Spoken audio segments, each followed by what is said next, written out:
In this video, I'm going to show you how to change your email address on Spotify on your phone.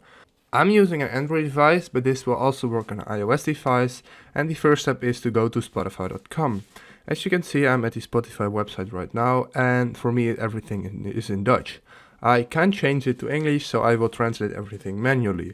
Once you're in the site, you have to go to the three lines on the top right corner over here. You want to hit them and you want to go to your account.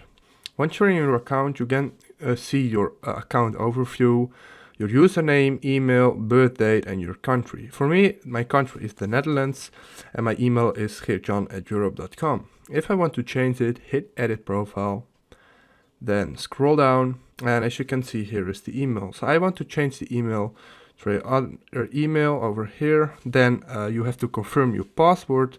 So I'm going to enter my password really quick. I've entered my password, and then you have to scroll down, hit save profile, and now you get a confirmation on your new email address, and you have to hit confirm, and then you successfully change your email address on your phone. So if this video helped you out, please leave a like, please subscribe, and see you next time. Bye.